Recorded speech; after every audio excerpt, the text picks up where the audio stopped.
very good conditions. We're in an equity bull market, Mag 7 and everything else. We've had this historic meeting last week between the two presidents, U.S. and China. What do you make of the state of play right now? Are we in a much better position than we were at the start of the year? Well, it seems like the meeting was constructive. I'm watching the news the same way you're all watching the news. I think at the moment, a de-escalation is a good thing, but there's obviously a lot of work to do to really arrive at a real stable deal that can endure, over a period of time. I'm encouraged by the prospect of a potential visit from the U.S. president that was telegraphed in the fall. But for the moment, I did not think the escalation on either side was constructive. And so, I much prefer a de-escalation. And I think both sides really had a purpose in that meeting to talk constructively, to have a more de-escalated environment. And that allows now for constructive conversations as they move forward. 1 year truce, though, is there pros and cons to that? What does that do to business? Sorry, I couldn't hear what you said. 1 year truce, though, between the two. Is that a good or bad thing? I mean, what does it do in terms of business sentiment when there's a 12-month time frame now we're talking about? It's better than an escalation at unreasonable levels, which is kind of where we were, over the most recent time. Trade negotiations are complicated, and there are a lot of issues on the table. They need thoughtful responses and responses that can be durable, that both sides embrace and get to the right place.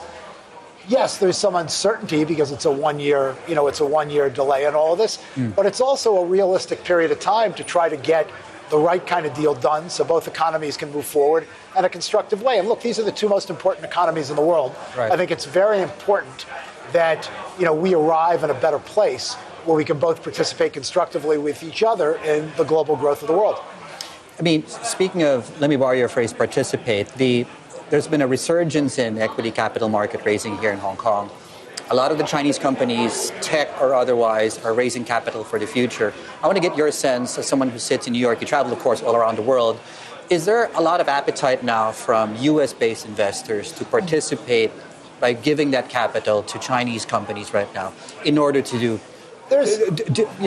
realize their ambitions? Sure, there's more appetite for it than there was 12 months ago. I remember actually last November sitting in a dinner in the United States with a group of U.S. investors, and this topic came up, and there were a couple of investors that basically said we all should be looking to China, and the reason that had evolved that way is if you look last fall, the prices had gotten so cheap.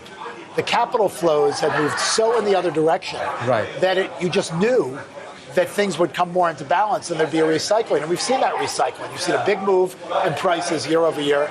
You've seen more foreign capital come in and start to participate. That's a fundamentally different question about the big capital allocators really fundamentally shifting their allocations up to be higher again. So foreign direct investment in China has come down. Yeah. And I think one of the big questions is until we understand kind of the trade and the geopolitical landscape, it's harder to see significant shifts back to higher levels of foreign direct investment and more capital allocation. But for the moment, those flows are making for a better IPO market here and more opportunities here. How do you look at that? I mean, the whole competition has kind of changed into the dynamics, right? You have so many of these Chinese banks now that are doing some of these deals with Chinese companies when it comes to going public. How does Goldman Sachs compete? Well, Goldman Sachs competes just fine, thank you very much. When it comes to taking companies public on a global stage, Goldman Sachs is a leading position. We've had a leading position for 50 years, and there's always competition in the business, and we'll continue to compete. So we welcome competition, but we have a pretty active footprint out here, as you well know. We have a pretty active footprint around the world, and look, one of the big advantages, I just had breakfast this morning with a company here. That it's actually a Chinese company, but the CEO, the founder, was here. And why does he value Goldman Sachs? He values Goldman Sachs because we have access to people, information, capital markets all over the world. Not just in a narrow portion of the world. And so it's a competitive business. It always will be. But I'm comfortable that we have the resources and the position to compete effectively. Right, and I've been reading up, of course, and I understand your history. You guys have been doing business in China a very long time. You guys took the big banks public back 20 plus years ago. So, I mean, you're headed there, my understanding, after here. You're going to China, of course, to speak with regulators, what have you. What's your long-term vision for the franchise in Greater China? What do you want what do you want your franchise to become longer term? I think you have to look at Goldman Sachs and just think strategically that as a global firm, that when you think about our businesses, what are our two big businesses? Global banking and markets, the investment banking and trading business, and asset and wealth management. And so if you think about how we think strategically about the firm, what advantages does the firm have? Yeah. Besides the fact that we have at-scale businesses, we're very good at those activities, we're leaders in those activities, and we have a right to compete and win, in those activities. Another big advantage for the firm is we're truly global.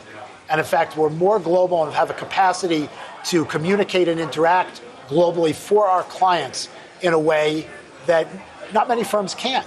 And so if you think about where GDP is in the world, where big economies are in the world, China is always going to fit that bill. And barring a much more significant shift in geopolitics and the relationship between the U.S. and China, there are definitely issues. There are definitely things that need to be sorted. But China's going to continue to be one of the most important economies in the world. The U.S. is going to continue to be the most important economy in the world. And we're linked. And so as a big global firm that does what we do, we have to be long-term committed to serving our clients that need access to advice, capital, and resources, in China and around the world. And of course, we've got to do that in whatever environment the regulatory structure or the geopolitics play up. But we're long-term committed. We've been long-term committed, and we'll remain long-term committed unless there was something that significantly changed that. I'm glad you mentioned that because we've seen governments being, I guess, more involved in some of these business deals. I take a look at Intel, for example. I look at Nippon Steel, even CK Hutch, which Goldman Sachs was a sole advisor to. What's the advice now to clients now in terms of that intervention risk? Well, you just mentioned three different deals, and they're completely different. Right. I mean, they're completely different.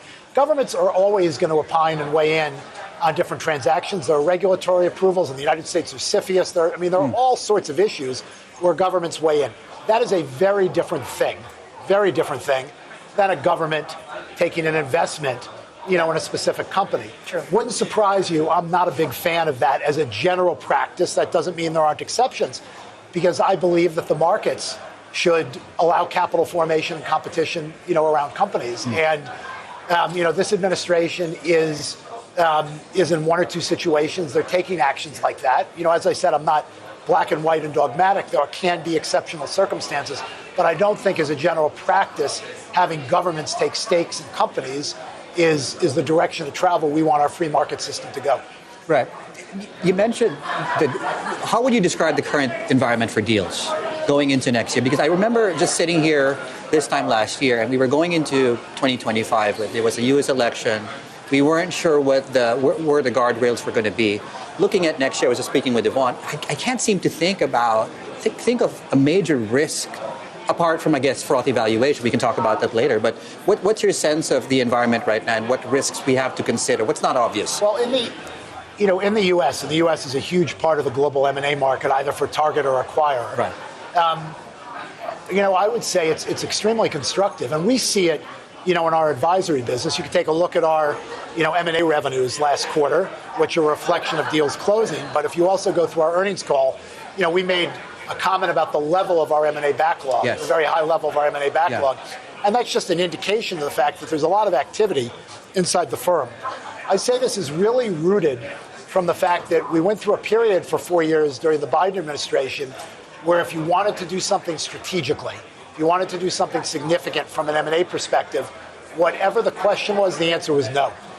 We're now in an environment where whatever the question is, the answer is maybe. And I think CEOs are unleashed in believing that they have a chance of doing strategic things to advance their position, to advance their scale, to advance, how they sit competitively. And so we see a tremendous backlog of significant consolidating situations, what I'll call large cap M&A. Large cap M&A in the United States is up very, very meaningfully. Deals over $10 billion, very, very meaningfully year over year. And so I think we're in a pretty constructive environment. And my expectation is 26 and 27 will be quite constructive in terms of large cap M&A, particularly in the United States. Obviously, we've been talking about AI. That's a big thing. In terms of how does it work for Goldman Sachs in terms of operational efficiencies? How does the onslaught of AI really going to impact how you hire or even just headcount in this part of the world now, David? Well, it's interesting to me that you go right to headcount, and I actually think that that's a different lens than the lens that we would look at. And I don't know if you saw, but when we reported earnings 2 weeks ago, we put out a memo that we called Goldman Sachs 3.0, where we highlighted the approach that we were taking to integrating AI. And we talked about a handful of things that were goals, including operating efficiency, automation, better sales management. And then we identified 6 processes that we were going to look at from a very fresh perspective to see if we could automate them and build better efficiency so that we would have more capacity to invest in areas in the business where we see growth opportunities. And so, I think for a firm like Goldman Sachs, there are 2 avenues here. One, we have very smart people. Right. And we can put these tools in their hands, and that makes them more productive. And by the way, that's no different than 40 years ago when I was starting, and somebody gave me a desktop computer and Lotus 1-2-3 software, and I had the ability to do a spreadsheet in a fraction of the time that it took me before that tool was put into my hand. That just continues. That's been going on for 40 years. It doesn't mean we have less smart people inside Goldman Sachs. If you look at Goldman Sachs' productivity per person, it's much higher today than it was 25 years ago. And my guess is 25 years from now, it will be much higher than it is today. But our goal is to figure out ways that we can invest in growth, because we see lots of growth in our franchise. By using AI technology to reimagine processes, we can create operating efficiencies, and it gives us more of a scaled opportunity to reinvest in growth in the business. And look, of course, over the way, there are going to be shifts in jobs and job functions, as there always have been. I think one of the things you've got to wrestle with today is the pace of this is quicker. And so since the pace is quicker, there's a chance that it might be a little bit more disruptive, in the short term. But at the end of the day, technology changes jobs, it changes the way people work. This has been going on for a long, long time. It is continuing. I don't think it's different this time.